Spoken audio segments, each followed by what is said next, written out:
Hello, we would like to welcome you to this first responder training that we are doing online. This is to introduce you to some of the hazards that you may see at small aircraft accident or incident sites that you may see occur around the New England area. This is in a webinar format, although we would normally like to do this in person. Due to current circumstances, we just do need to do it online. And it is presented tonight by a couple of our terrific FAA safety team, FAASTeam safety reps, Rick Clopel and Russ Kelsey. They both are former managers of Parlin Field in Newport, New Hampshire, and have had to deal with a couple little bumps and bruises on aircraft in the past. So do want to thank you for joining us, and we'll go ahead and turn it over to Rick and Russ now. Thank you. And so, having been participants or observers at accident sites, several of them in actuality, and seeing first responders mishandle aircraft accidents, the site in ways that were dangerous to them, clearly unaware of the danger, we thought that some positive action was warranted. Right now, we also happen to have a first responder in the Parlin pilot group, and thus inspired, we created this seminar webinar in 2013, I think it was. So to that end, we're going to focus on three types of common light aircraft accidents and incidents. The rescue considerations, we're going to touch on the reporting requirements. We're going to talk about aircraft systems and structures. We'll introduce you to several of the newer dangers facing GA accident first responders, and we'll answer your questions. So where do these accidents and incidents typically happen? The ones you might be confronted with. Landing, and we see lots of these. However, while the landing accidents make up the largest category of pilot-related accidents, they also have some of the fewest fatal accidents. Typically, these involve crosswind loss of control accidents resulting in runway excursions, which impact runway lights, buildings, other airplanes, wildlife. Another is an overrun accident, some of which can be a little on the messy side. However, all of them are dissipating energy events, and as such, they generally result in low impact accidents and incidents. Bent metal and hurt pride are the usual casualties here. The next category we have are the takeoff and initial climb category. These typically involve substantially different results due to being increasing energy events. Here we see aircraft stalled or settled back on takeoff, and we see the second largest number of accidents and the highest number of fatalities in them. Some other types of takeoff and accidents involve crosswind loss of control on takeoff, resulting in excursions on the ground, loss of power, engine failure after takeoff, loss of control during missed approaches. That's when you see the guy go around. And finally, initial climb impact involving terrain or obstructions. Again, these are increasing energy events, and they generally result in moderate to severe impact results for both airframes and the bodies in them. And then we have the maneuvering and approach group, which are probably the most dangerous.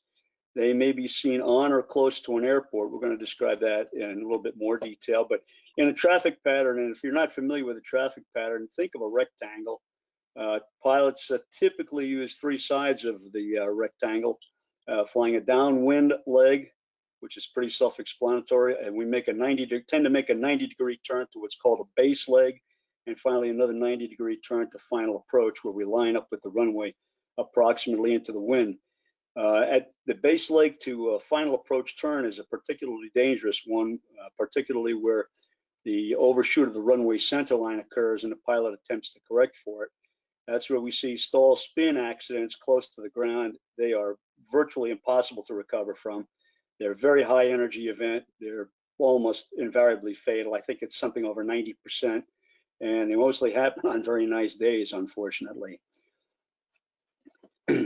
But as we move on to slide number 5 here, was an interesting evening at Parlin Field. That's one of our Parlin pilots there. There 3 of us were on the field that evening.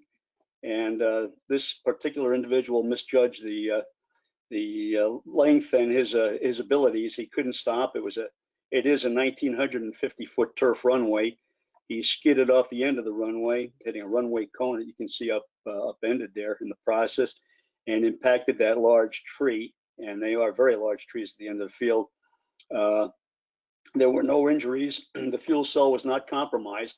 The airplane hit the tree just outboard of the where the fuel cell is.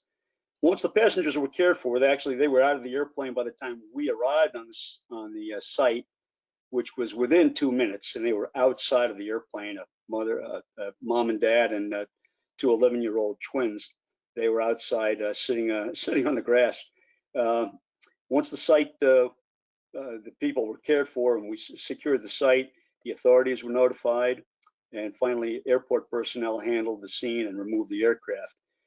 Side note here, this pilot did not attempt to go around, which in this case was a good choice, because based on what we suspect was his skill set and 130-foot trees at the end of the runway, I fear that an attempted go around, he would have ended up in one of those trees and probably ended up in the river, which is just barely beyond that tree line. If you look very carefully behind Terry, who's the fellow in the white shirt standing there, you can just make out part of the river. And I think that would have been a really ugly accident. As it turns out, the airplane was the only thing that suffered any major damage. We move on to 6. A vast majority of events are on or near an airport that you'd be involved in. We occasionally experience an off-airport event, such as a forced landing, which can be due to fuel starvation, due to poor planning, or inappropriate system operation, or an outright engine failure. This outcome is typical when the aircraft is under control while the landing is attempted. And you can see here the nose wheel on the airplane, which dug in, and the airplane goes over on its back rather rapidly.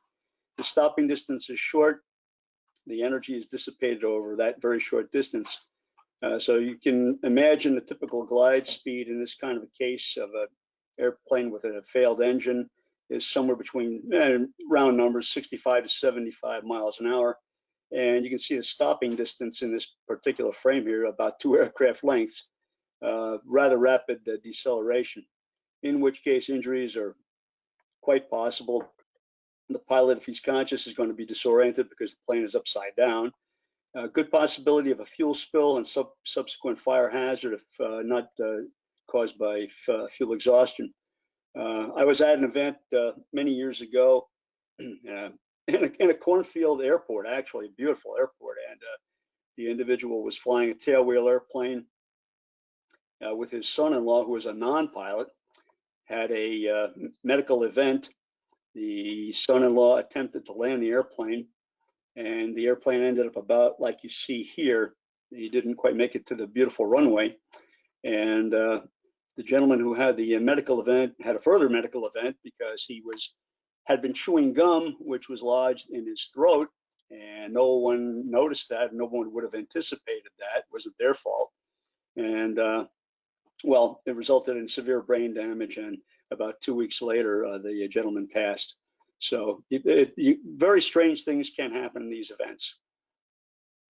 So next, rarely and fortunately for most of us, we don't see a crash due to a loss of control while maneuvering. And these are usually worst case scenario accidents. They can happen in a traffic pattern within a mile or two of the runway end, or at a remote location, some of which we're not going to discuss here, particularly controlled flight into terrain accidents, but they may be very difficult to find, especially in rural areas, and there is a lot of rural area here. There may be very limited access to them. I'm sure you've attended other accidents where you have the same problems. Very likely serious or fatal injuries. In some cases, the emergency locator transmitter or a personal locator beacon may aid in finding the accident site. So Russ is going to tell us a little bit more about the possibilities and show us a few videos that are going to graphically show you what we've just talked about. Okay, thanks, Rick. To give you some context of what these light airplane events look like, We have 4 video clips of events as they happened. First up is St. Bart's. It's an overrun. The aircraft landed long and ran off the end of the runway. Clearly, the pilot misjudged his landing and used poor technique, but that's not our real focus. Our focus is on the crash itself. The airplane is slowing once it's on the runway. You can see that from the brake marks that he leaves on skidding the tires. The energy is decreasing as the event progresses. The airplane does come to a fairly abrupt stop in the sand at the end of the runway. Now, there might be injuries depending on whether or not the seats had shoulder harnesses associated with them, but we can see people exiting the airplane at the end of the video, and the first responders were on the scene pretty quickly for this one. So give me a sec and let me launch this video.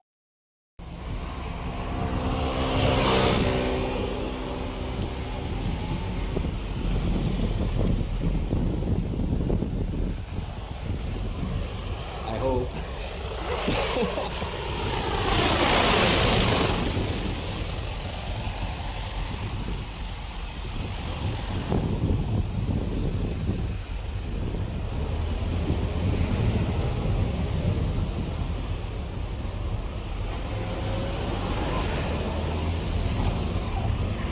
Dude, that guy's gotta stop. Whoa! Crap. That kind of blows.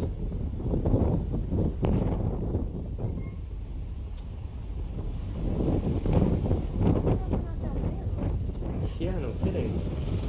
Wow.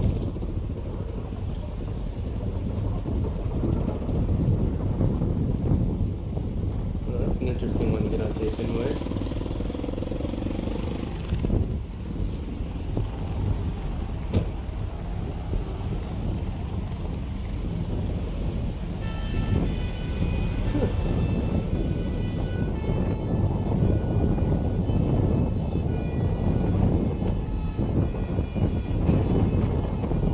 Okay, so that was pretty interesting. Next up is a porpoise landing.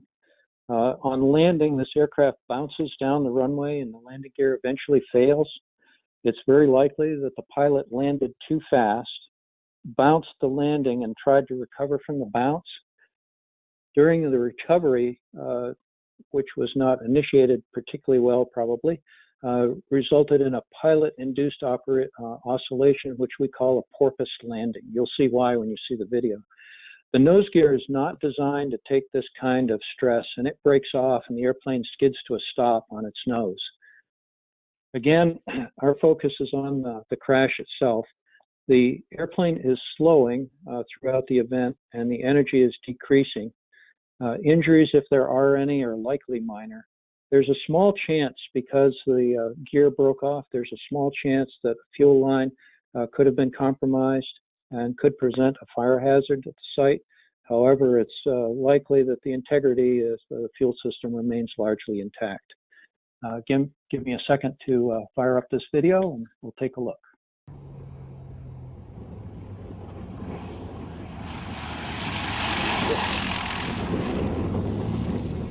Okay.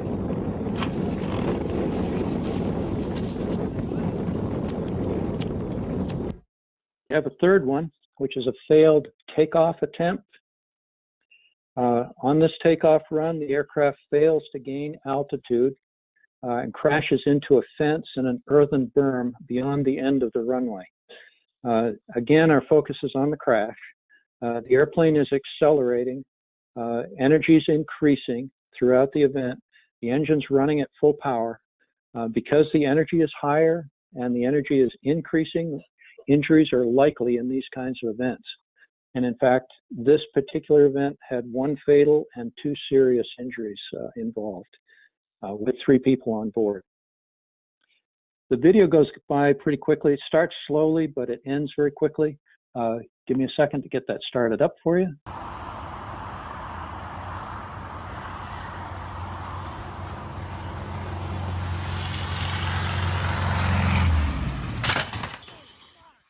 And finally, we have a gear-up landing on a runway.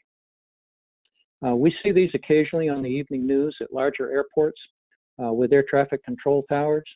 Quite often, the pilot will know there is a problem with the gear and circles for an extended period of time in an attempt to resolve the gear issue, burn off fuel, or both. With plenty of advance warning, there's time for a videographer to be on the scene. And this video typically makes great footage for the evening news. But for small airplanes, a gear-up landing is typically a minor event, embarrassing and expensive for sure, but unlikely to cause injury. And at smaller airports, like we're talking about without air traffic control towers, gear-up landings occur most often because the pilot simply forgot to put the gear down. We see that in this video that I'll show you shortly. We can hear the gear warning horn blaring in the background, but the pilot's distracted and fails to put the gear down. He makes a nice landing, and he immediately knows what he did wrong, and the airplane simply skids to a stop. There's damage to the paint, the aluminum on the bottom of the airplane, a couple of antennas, a prop, and an engine. It's an expensive proposition, but as in this case, there's typically no injuries. Give me a sec, and I'll get this video up for you.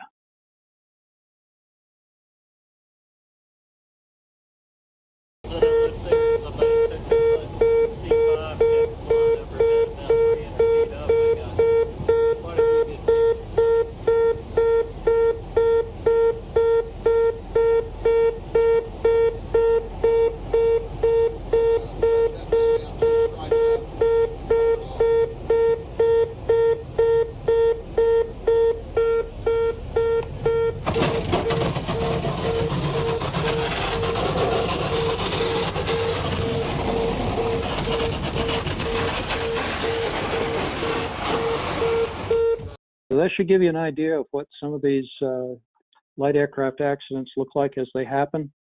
Let's take a look at some of the statistics from the year 2019 in Maine, New Hampshire, and Vermont. And not every year is the same, of course, but 2019 wasn't particularly unusual either. We had 9 on-airport events.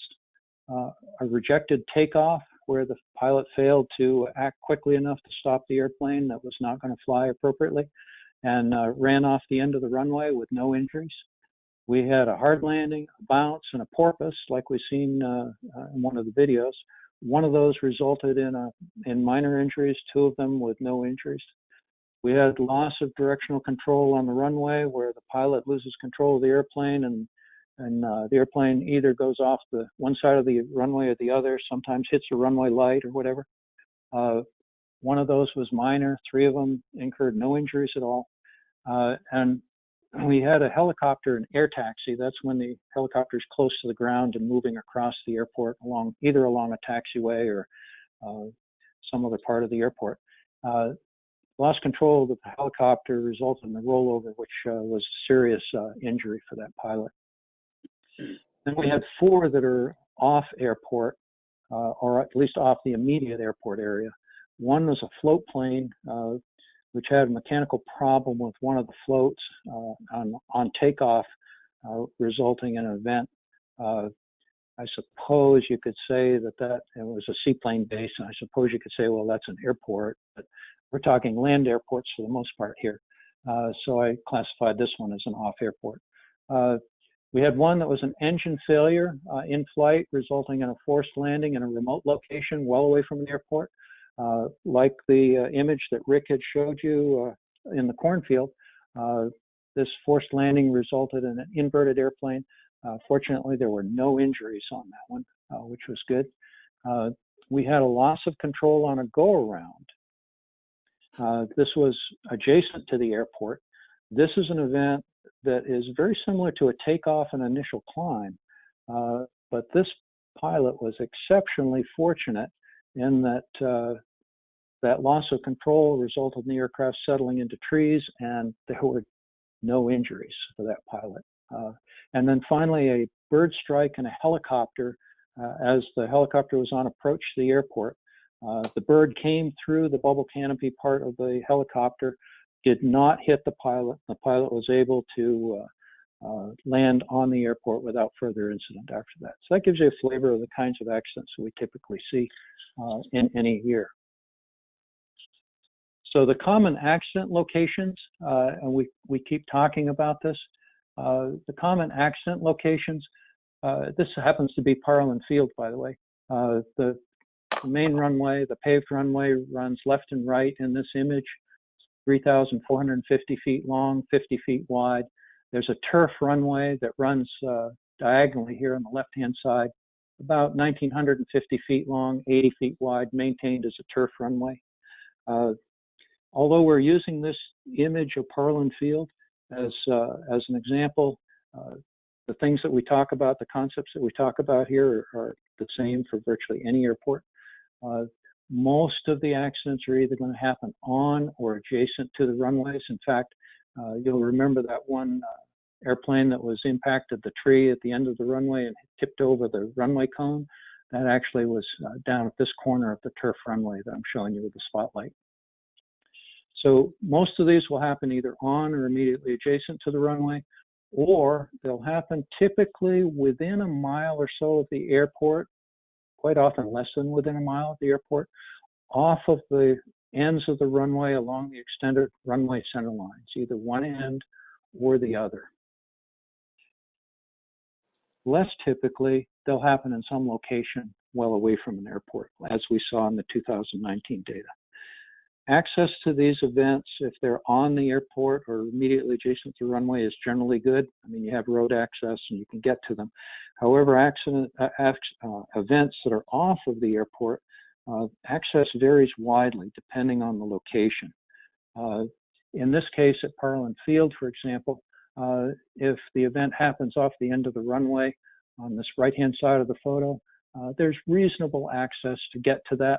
However, if it happens off this left-hand side, there's a river just beyond the end of the runway. There's no immediate road access to the area, so this could be much more difficult to get to as for a first responder. Okay, Rick, I think I'm about ready to send that back to you. Just a comment on that frame right there. You can see how close the river is to the accident site. And those are those trees at the very end of the runway, some of which are 130 feet high. If your go around is miscalculated and you end up in the trees, there's an even money chance you're going to end up in the river shortly thereafter. That would have been an extremely messy accident, and fortunately it wasn't.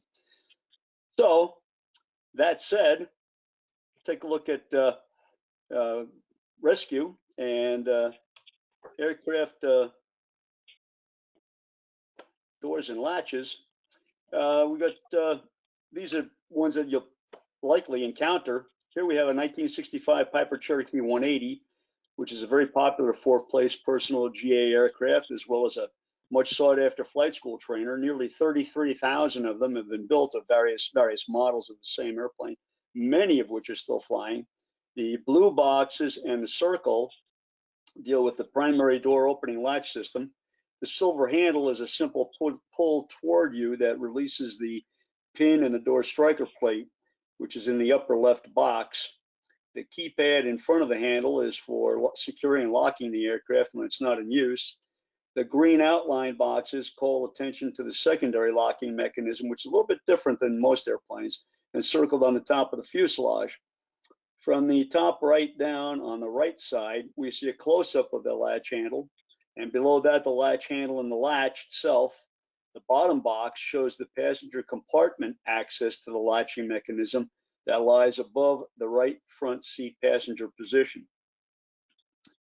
And as we move on to 12, you'll notice we see a 1976 Cessna 172, also a very popular four-place personal transport airplane, as well as very sought-after training airplane. 44,000 versions of the 172 were manufactured. They're still being manufactured, and many of those are still flying today. The blue boxed items on the left side of the frame and the blue encircled area on the right passenger door depict the respective latching mechanism. The opening handle in the upper left box functions in the same manner as on the Cherokee 180, while the actual latching mechanism in the lower left contains an embedded lock for the latch pin, unlike that in the Cherokee 180 that relies on the upper fuselage lock. The upper box on the right clearly shows the interior door handle that stows forward into the armrest. Unique but not uncommon, in green, we see door quick release pins. Pull both of the pins and the door will open fore to aft, provided any fuselage deformation permits. And then our next contestant is a 2003 235 Maul. It's equipped with 5 passenger seats. Until this year, when they changed the handle design and made it more like a regular handle, Mauls had one of the simplest door latching mechanisms we've ever seen. The little works very well though. A little black knob encircled and boxed in blue is the handle of sorts. It merely requires a forward push to release the pin, which is in the upper right box, from the striker plate, which we've not shown here because a striker plate is, after all, a striker plate. So Russ is going to give you some insight now into some of the reporting requirements. Right. Now, reporting, of course, is an administrative task not directly related to hazards, but I want to make you aware of some basic information.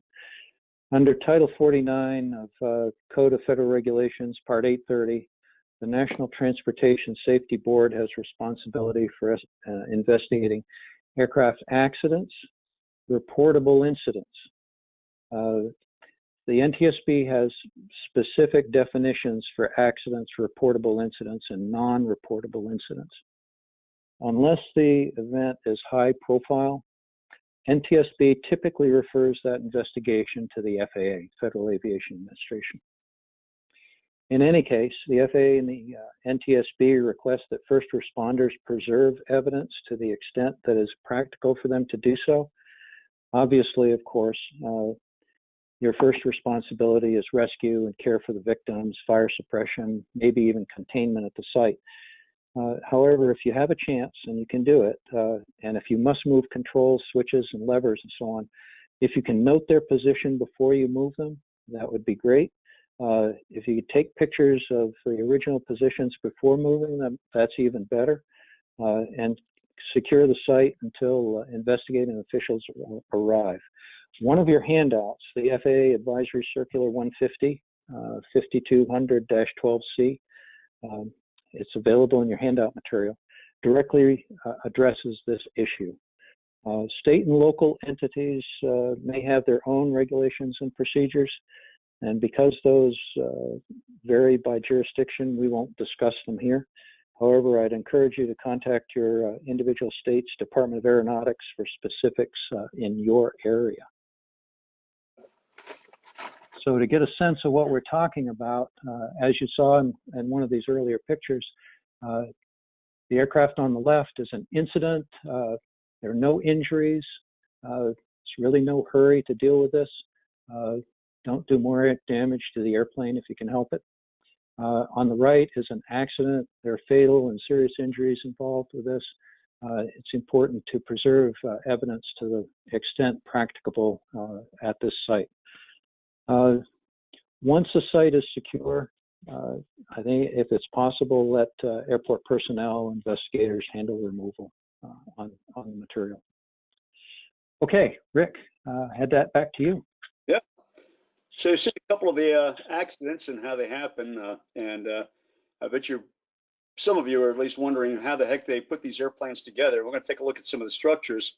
So on the slide here, we see our 235 Maul once again, and this utilizes a tube and fabric method of structure, and seemingly somewhat delicate to the untrained eye, but the Maul fuselage is constructed of 4130 chromoly steel and a truss type framework, creating a very strong roll cage around the cabin occupants. That frame is also powder coated to provide excellent corrosion resistance and is covered with seconite, which is a synthetic material, extremely durable and easily repairable in the field, which is one of the things that makes it a great bush airplane. Visible here in the right frame is the battery box, and I believe the red dampener for the indigenous yaw control. The battery cable is the white wire going from the forward from the battery box. That may be of particular interest to you first responders. This particular airplane has an additional door behind the right passenger door that opens aft, facilitating access to the rear seats, or in the event you have them removed, to create a cargo stowage area. Incidentally, the wing on this airplane is metal, and getting a little ahead there. I'll probably mention it again, so you have to excuse me.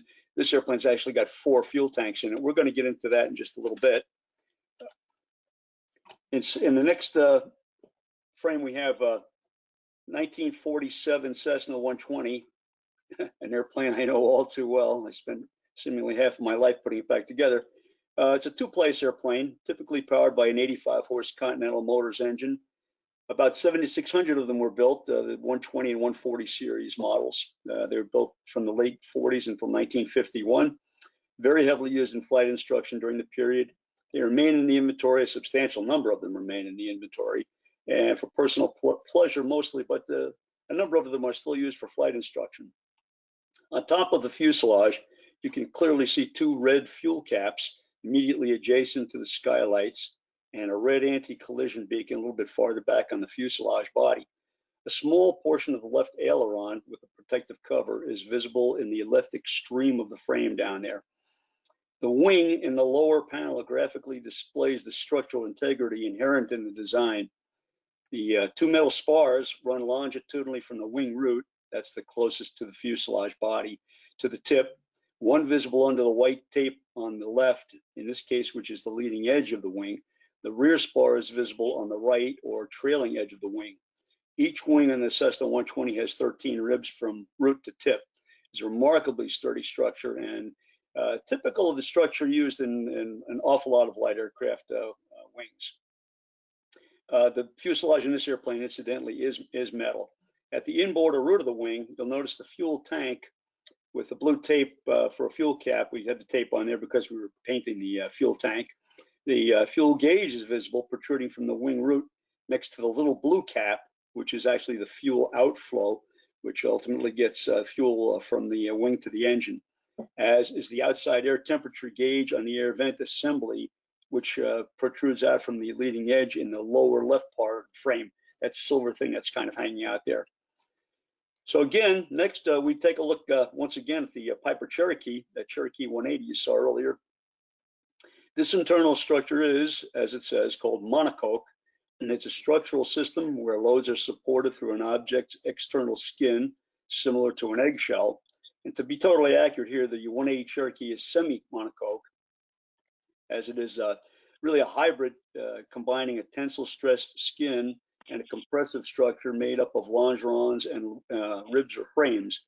You can clearly see the longerons running fore to aft and the vertical ribs in the frame on the right frame. Also visible here are the control cables going aft to the stabilator and the rudder. Very solid structure. This entire airplane is metal. Next, we take a look at the Cirrus SR-22, and this is a 4-place personal transport, and now also is found in several of the larger flight schools. Frankly, they're pretty pricey, and only the larger schools can really afford to have them. As the slide indicates, the Cirrus is constructed from composite materials, of which there are several types, and we're not going to really explore them in any great detail here. In an effort primarily to reduce aircraft weight, the use of composite materials is becoming more prevalent. While the types, uses, construction, damage repair, and the life cycle of these materials covers volumes, there are a few salient points to consider when approaching an accident site involving one of these type airplanes. Since composite GA aircraft are often constructed with a variety of materials, as I said, such as carbon graphite and boron tungsten, it should be anticipated that fumes from a burning site may well be toxic. One recommendation we've seen suggests that a department's apparatus should carry OSHA Level B NFPA Class 2 or Class 3 CBRN suits. I'm sure some of you, if not all of you, are familiar with those. It's also recommended to engage any site where fire is present from the upwind side. We're going to talk a little bit more about that pretty shortly. Fuel tanks are a key area of concern for first responders should the location and yeah, it should be, and it means to deliver that product to the aircraft engine for any number of reasons. You'll need to know a little bit more about them. In the Cessna 172, the upper left frame, one fuel tank is located at the inboard-most section of each wing, the wing root again, typically 18-gallon capacity. Some models, however, are configured with a total of 66-gallon capacity. Identifying fuel caps are typically red in color above the inboard root portion of the wing. Not always, but they're typically red. In the upper right panel, we have an air coupe, that's Engineering and Research Corporation. The air coupe is a two-place side-by-side personal transport pleasure aircraft for the most part. In addition to the two wing tanks of 9-gallon capacity, and if you look near the wing root on the picture in the right frame there, you can see the fuel gauge. It's a sight gauge on the left wing. It's barely visible sticking up from the wing root. The air coupe is also equipped with a 6-gallon header tank located immediately in front of and below the windscreen. Yeah, that's right basically in the pilot's lap, just slightly forward of it, and protruding just ahead of the windscreen, you can see the fuel gauge for the header tank. So the lower panel shows a Curtiss Robin, a vintage 3-seat aircraft, originally built in 1928. Approximately 769 of those were built, including the one Runway Corrigan flew across the Atlantic Ocean after being denied permission to do so. Not many are still in flyable condition. However, this one, oddly enough, was based at the Cooper Airstrip, some of you may be familiar with, on the east side of Concord. I'm not sure if the airplane's there any longer. I haven't been there in quite some time, but it was an absolutely magnificent airplane. In the Robin, we have a 25-gallon welded aluminum gas tank set in each wing root, and the engine is fed by gravity from either tank. The main point here is, despite the age of an airplane, fuel tanks are typically located in the wing roots, and some are equipped with additional header tanks. Equally important, and this is not new information, but it's changing. It's dynamic information. Of the approximately 211,000 U.S.-based general aviation aircraft, about 33,000 right now are listed as experimental, which can account for some variations in fuel tank locations and systems. The last frame here is the once ubiquitous Boeing Stearman Model 75 Cadet, of which 10,620 were ultimately produced during the 30s and 40s. There was a primary trainer for the Army Air Corps. My dad was one of those guys. And the Navy during the Second World War. Many still inhabit the skies today. And interestingly, the Stearman has a 46-gallon fuel tank above and in front of the pilot in the upper wing, contrary to most airplanes you might come into contact with. Take a quick look here at fuel lines. Another critical area for first responders to be aware of. This is obviously how the fuel passes from the fuel tanks to the aircraft engine. They are, again, a major source of concern. Note the caption in the lower right frame. They run through the cabin. In the left frame, in the Cherokee 180, we see the fuel line from the tank into the cabin, then running forward through the firewall and ultimately into the carburetor of the engine. In the right frame, the Cessna 120 fuel line runs down from the wing root along the rear door post and then forward through the fuel selector and beyond through the firewall into the carburetor. And clearly the thought process here is indicates that if you come upon a deformed fuselage, cutting through a door post or fuselage side panel poses substantial risk for the first responder. Sparks and 100 low lead fuel do not mix well at all. Take a quick look here, very brief look at fuel selectors. There are many different types. This is a very small sample of the types of fuel selectors, but their shutoff positions are not necessarily intuitive. Most of them have detents, which are pretty easy to feel if you know what to look for. When we do this in our hangars, we let you actually get a feel for what they're like. You can see then more clearly how to turn them off. Some are clearly labeled, others are less so. There may be incidents where it'll take a moment to determine where they are even and how to shut the fuel system off. But that said, doing so is essential at an accident site for your safety and those who venture onto the site as accident investigators. If we take a look at fuel and electrical systems, this is a kind of a confusing arrangement involving both the electrical and fuel systems. As you can see here, there are two fuel shutoffs in this Piper Cub. Yes, there actually is such a thing as a Piper Cub. Not all GA airplanes are Piper Cubs, despite what appears to be common knowledge. Located next to the magneto switch up there, which is pretty clearly labeled, and Russ is going to talk about that pretty shortly. You'll also see one fuel shutoff there and another fuel shutoff on the side panel.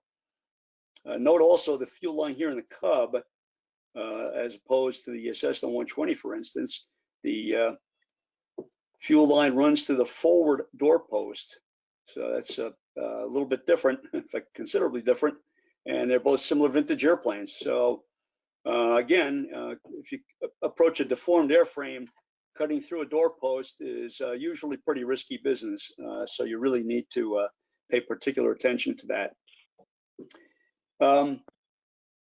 Speaking of electrical systems, Russ, I know you can't wait to do that. So we're going to let Russ tell you about the electrical systems. Yeah, Rick always leaves the confusing stuff to me. Exactly. There are two main parts to typical small aircraft electrical systems, or at least we can think about them that way. One is the main electrical bus, which powers lights, radios, various accessories, and so on. And the other is the engine ignition system. So let's talk about the main electrical system first, the main electrical bus.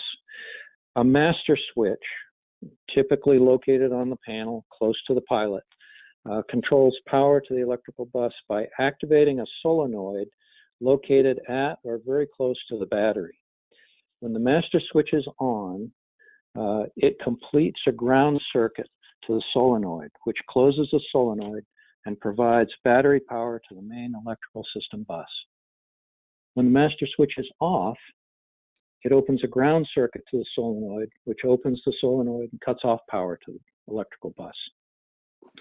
So that means that when the master switch is off, or the ground wire from the master switch to the solenoid is broken, electrical power to the airplane is effectively disconnected at the battery.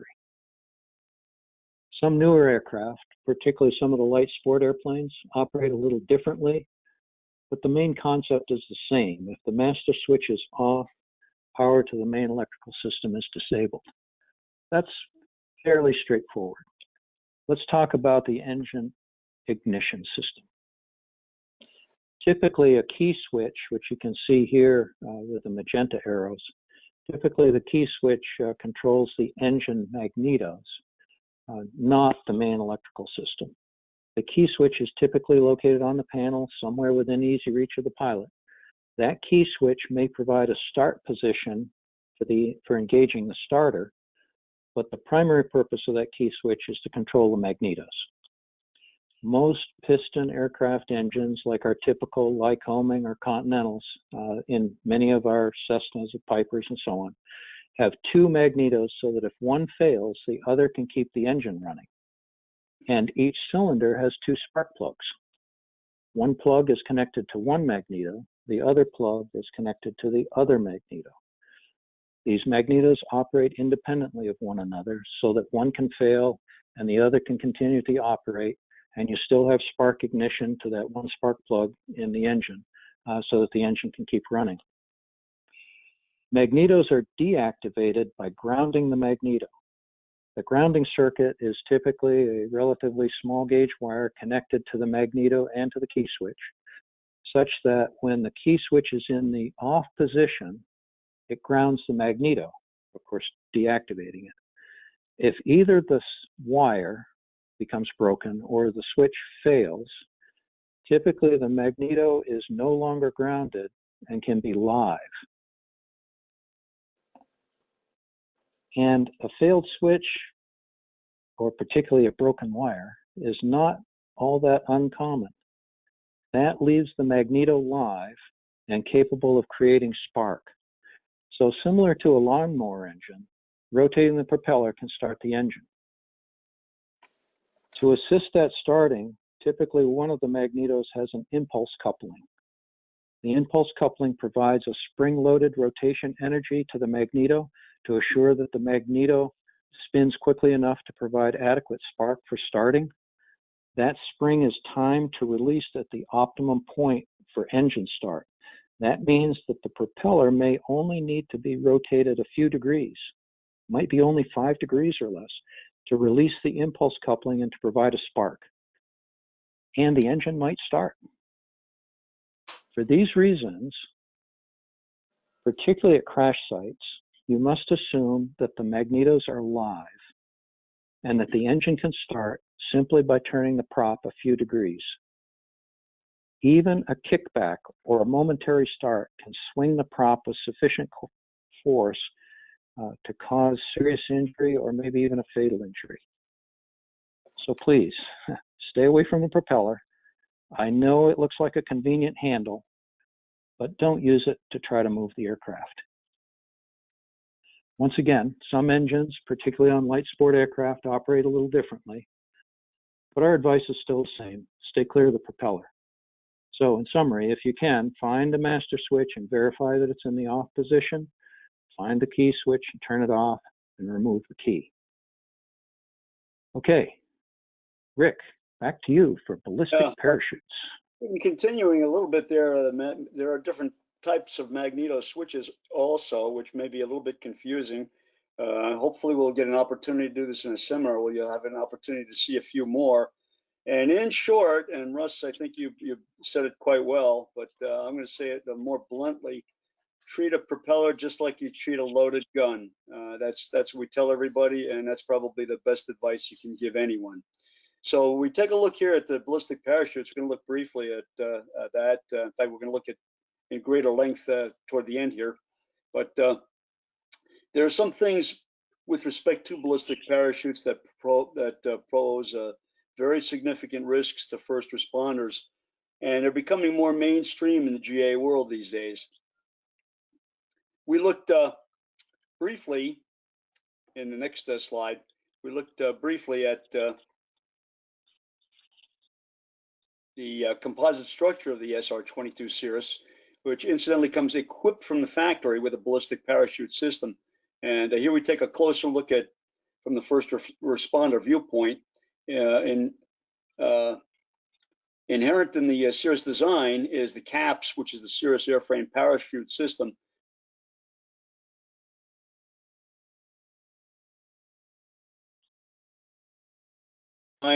Inclusion of the CAPS system in the Cirrus design airplanes.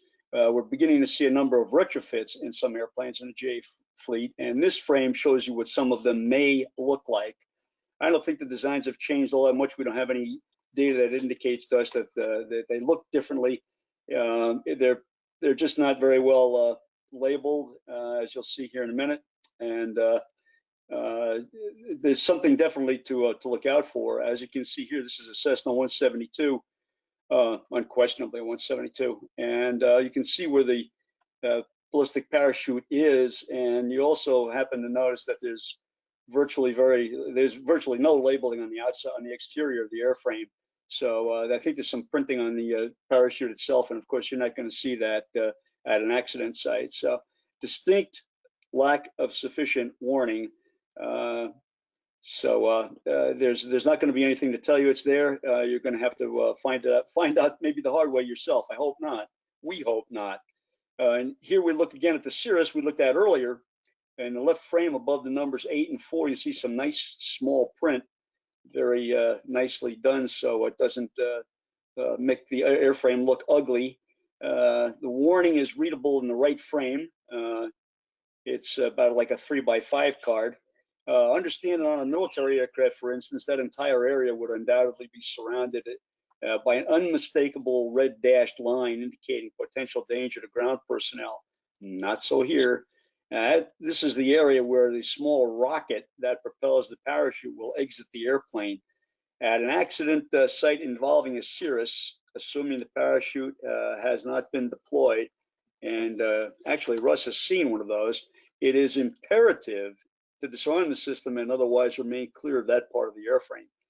Any attempt to cut into the top of the fuselage, if you want to get somebody out in a hurry and you're not thinking about it and you try to cut into the top of the fuselage, that will most likely deploy the rocket parachute package. And you're going to see that in operation here in just a little bit. But moving on, we'll talk about oxygen equipment. And we're beginning to see more and more oxygen equipment installed or otherwise available. Generally in more of the high performance airplanes where people tend to fly above 12,000 feet, where typically oxygen is really required. You've all seen oxygen bottles and you have some idea of the dangers that are involved with high pressure gas.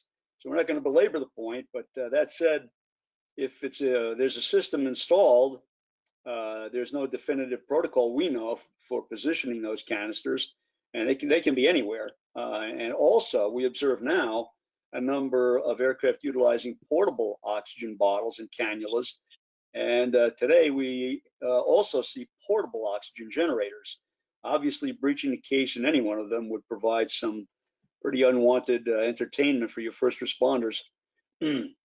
Yet another relatively new safety system, which you'll find typically installed in some of the higher end GA airplanes. It involves the use of TKS de-icing fluid. The necessity of this is realized in mostly, not exclusively, high-end airplanes used for business, where the user has a need to fly in some seriously inclement weather. The labeling may not be as clear as you see here, and additional TKS fluid may be carried as baggage for later system introduction to ensure sufficient operational capacity. So all the TKS fluid may not be in the tank. You may see it in the baggage compartment. It could be anywhere inside the airplane. This slide is pretty explanatory, and the main risk here is probably fire, but it's not particularly likely. Next, the AMSAFE airbag system is the most likely system you may encounter. That's a fairly high-end item as well. You don't see them in very many airplanes, but more and more these days. The AMSITE website provides some details, which say, in service since 2001, AMSAFE airbag restraint systems are certified as standard or operational equipment on the majority of general aviation aircraft, which includes Cessna, Cirrus, Diamond, Piper, Dahar Socata, Air Tractor, and Ipanema agricultural aircraft. All AMSAFE lap belt systems rely on high pressure gas for activation. Once again, we've got high pressure gas potential. The AMSAFE website has detailed information. I think we've got that on a handout, if I'm not mistaken, specifically for your first responders, explaining the functionality and system specifications that may prove necessary for your accident site protocols. It's definitely worth a look. Please do so. And finally, there's kind of a summary overall, and this is a very brief summary because we could go on for probably hours on this alone. But in terms of access and recovery, this is a Cessna 180, an extremely competent 4-place personal travel push and float capable GA machine. Nearly 6,200 were built between 1953 and 1981. And here, of course, you see the entire airframe and some of the system considerations we've been talking about labeled. Bear in mind that now you have some idea of what to look for. Your first responder team should, at the very least, take a moment to establish a protocol for approaching an accident site. Remember, we talked about approaching from the upwind side. Basically, not a bad idea at any accident site. Establishing the need for evacuating pilots and passengers, how to do so safely, including where and how to breach a compromised airframe, disabling the electrical, fuel, and ballistic parachute systems, very important.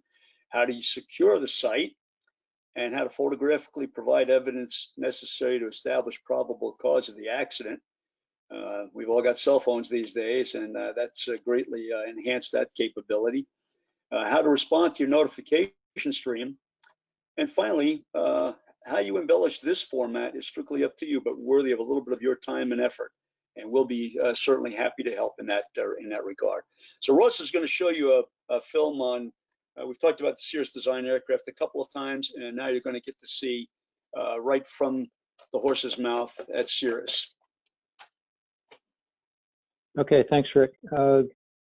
This is a Cirrus design video. It's about 15 minutes long. It repeats some of the material that we discussed, but in this case, it's specific to Cirrus Aircraft. But the real important part that we'd like to have you see on this is it provides several instances of video of the actual rocket deployment of the ballistic parachute, which we hope you will find informative. So I'm going to go ahead and run that video, and when it's done, I'll be back with you.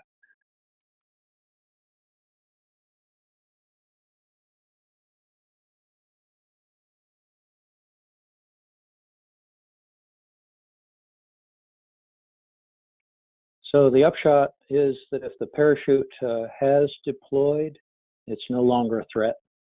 And if it has not deployed, stay clear. We have some better numbers for you, I think, for Cirrus contact information.